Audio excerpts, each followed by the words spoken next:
विजय जी, आवाज उम्मीद करती हूँ मिल रही होगी आपको। सवाल यही, आप ही से शुरुआत करी थी हमने कार्यक्रम की कि कैसे जो है कांग्रेस मुकाबला कर पाएगी, कांग्रेस का थिंक टैंक कहाँ है, कैसे आप सोच रहे हैं, क्योंकि जो चुनावों में हार मिली है अभी तक उसको लेकर मंथन मंत्रणा पूरी तरह से नहीं हो पाई है। 2024 के लिए कब तैयारी की जाएगी, क्या लास्ट मोमेंट पे फिर से मैदान पे उतरने की कोशिश की जाएगी, कैसे जो है कांग्रेस सब अपने आप को देख रही है, क्योंकि ये बात आप भी मानते हैं, ये बात आपके बड़े नेता कह चुके हैं, चाहे आप किसी बात पर बीजेपी का साथ दें या ना दें, उनसे सहमति रखें या ना रखें, लेकिन एक बात स्पष्ट है कि बीजेपी हमेशा चुनाव के लिए तैयार रहती है। एक चुनाव खत्म नहीं होता कि दूसरे चुनावों की तैयारी बड़े लेवल पर शुरू हो जाती है, नेतृत्व की तरफ से शुरू हो जाती है।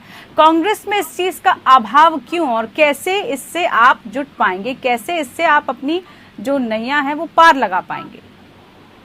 देखिए पूजा जी, इसमें कोई शक नहीं है कि बीजेपी पहले से ही अगले चुनाव की तैयारी में लग जाती है। तो इसका सबसे बड़ा कारण है फाइनेंस।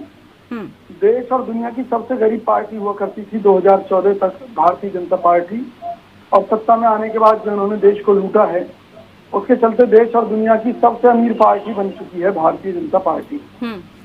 तो निश्चित तौर पर जब पैसा है तो शुरू से एक कहावत भी है कि पैसा है तो दिखता है मानिए ये लोग इतना खर्चा कर रहे हैं, राजनीति को इन्होंने इतना महंगा बना दिया है।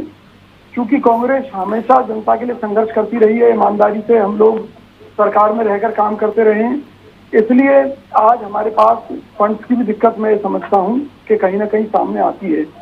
लेकिन इसके बावजूद भी हम जनता के लिए संघर्ष कर रहे हैं हर मोर्चे पर। अभी हमारे ऊपर ये आरोप लगाया जा रहा है कि भी G23 ग्रुप है, तो कोई ग्रुप नहीं है। मेरी चौधरी भूपेंद्र सिंह हुड्डा जी से भी बात हुई थी, कांग्रेस पार्टी के और बड़े नेताओं से बात हुई थी। तो उनमें एक बड़ी सीधी सी बात है कि कांग्रेस के सभी नेता, चाहे गुलाम नबी आजाद जी हों, चाहे कपिल सिब्बल जी हों, चाहे चौधरी भूपेंद्र सिंह हुड्डा जी हों, सभी चाहते हैं कि कांग्रेस के अंदर परिवर्तन हो। परिवर्तन क्या हो? जैसे उदाहरण के तौर पर बताता हूं कि जो राहुल गांधी जी के कुछ सलाहकार हैं, उनकी सलाह से अगर पार्टी को नुकसान हो रहा है तो सबसे पहले उन्हें बदला जाना चाहिए। आज जो पार्टी की छवि ऐसी बना दी गई है भाजपा की मीडिया सेल द्वारा कि जैसे कांग्रेस पार्टी हिंदू विरोधी पार्टी हो, जबकि कांग्रेस ने हिंदुओं का क्या सभी जाति के लोगों का भला किया है। हमारे लिए तो सर्वधर्म सद्भाव प्रमुख रहा है। तो इस छवि को जो भाजपा बना रही है उसका मुकाबला करने के लिए जो कांग्रेस की मीडिया सेल को काम करना चाहिए था वो बिल्कुल नहीं हुआ। तो पार्टी में परिवर्तन होने बहुत जरूरी है, नेताओं को आगे लाना छवि को सुधारना होगा ना। देखिए, ये जिम्मेदारी तो आपको निभानी होगी। अगर आपको लग रहा है आपकी छवि को किसी और तरीके से प्रोजेक्ट किया जा रहा है तो उसमें सुधार की गुंजाइश है, लेकिन देर ना हो।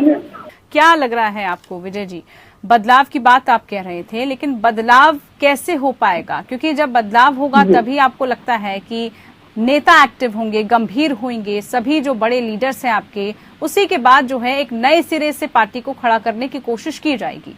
ज्यादा वक्त बार बार इसी को फोकस किया जाता है कि ज्यादा देरी ना की जाए इसमें, इसको लेकर कांग्रेस क्या कर रही है? देखिए पूजा जी, आप बिल्कुल सही कह रही हैं कि कहीं ना कहीं फैसलों को लेकर जो देरी हो रही है उसका खामियाजा पार्टी को भुगतना पड़ रहा है। जैसे हरियाणा का मुद्दा ले लीजिए, हुड्डा जी को हमने कमान देने में देरी की, जिसके कारण इस बार हम सत्ता से चूक गए। निश्चित तौर पर मैंने उत्तराखंड में फिर आपने देखा यही हालात दिखे। हरीश रावत जी को आपने पंजाब में बिजी रखा, वो उत्तराखंड गवा बैठे। बिल्कुल ऐसा ही हुआ है हमारे यहाँ पर। जैसे सिद्धू जी को पार्टी से बाहर निकाले जाने के लिए कार्यकर्ताओं ने कहा है कि उनकी गुटबाजी के कारण, उनकी बयानबाजियों के कारण पंजाब में पार्टी को बहुत नुकसान हुआ है। तो किसी को पार्टी में रखना है या बाहर निकालना है, ये सभी फैसले तुरंत होने चाहिए, किसको कमान देनी है किसको नहीं देनी। अब हरियाणा के मुद्दे को लेकर मैंने पार्टी हाईकमान से एक बात रखी है। मैंने ये कहा है कि मान लीजिए हरियाणा में चौधरी भूपेंद्र सिंह हुड्डा अच्छा काम कर रहे हैं, विपक्ष आपके समक्ष कार्यक्रम चला रहे हैं, जनता के बीच में जा रहे हैं, तो पार्टी को कोई ऐतराज है ही नहीं इस मुद्दे को। लेकिन अगर वो अपने दम पर 10-20 विधायकों को जिताकर साथ लाते हैं और पार्टी उन्हें पूरी तरह से छूट दे देती है, तो वो 20 की जगह 40 जिताकर लाएंगे, 60 जिताकर लाएंगे, 70 जिताकर लाएंगे। एक तरफा माहौल हरियाणा में बन सकता है अगर हम काम करने वाले लोगों को पूरी ताकत के साथ उन्हें मैदान में उतार दें। तो हमारे यहाँ जो ये फैसले लेने को लेकर जो मुद्दा है, ये एक बड़ा मुद्दा है। हमने राहुल गांधी जी से कहा है कि देखिए, चुनाव का रिजल्ट भी यही होगा कि अगर हम अध्यक्ष का चुनाव करवाएंगे तब भी जो देश भर के कार्यकर्ता हैं वो राहुल गांधी जी को अध्यक्ष के तौर पर देखना चाहते हैं, तो फिर इस सारी कवायद में समय क्यों खराब किया जाए। राहुल गांधी जी को जिम्मेवारी ले लेनी चाहिए और तुरंत फैसले ले लेकर औपचारिकता है महज, तो उस औपचारिकता को निभाइए। अगर और कोई नाम नहीं दिख रहा है गांधी परिवार के आगे, तो फिर उस औपचारिकता को निभा लीजिए आधिकारिक तौर पर। फिर तो ये एक महज फॉर्मेलिटी है, क्योंकि अक्सर यही आरोप लगते हैं कांग्रेस पर कि आप गांधी परिवार के अलावा किसी को देखना ही नहीं चाहते, कोई बदलाव नहीं चाहते। इसका मैं आज और आप इसी वजह से बीजेपी की बात को, कांग्रेस मुक्त भारत को आप बड़ी आसानी से उनके लिए आप जो है पूरा मैदान साफ करते जाएंगे, उनको कोई मेहनत नहीं करनी पड़ेगी। इस बात का मैं खुलासा आपके सामने कर देता हूँ। हमने भी अपने स्तर पर पार्टी में देश भर के कार्यकर्ताओं से बात करके जो सर्वे तैयार किए हैं, उनके मुताबिक जनता के अंदर आज भी गांधी परिवार की प्रासंगिकता है, क्योंकि ये वो परिवार है जिसने इस देश के लिए कुर्बानियां दी। ये वो परिवार है कि जब सोनिया गांधी जी प्रधानमंत्री बन सकती थी, उन्होंने उस पद को स्वीकार नहीं किया, नरसिम्हा राव जी को प्रधानमंत्री बनाया।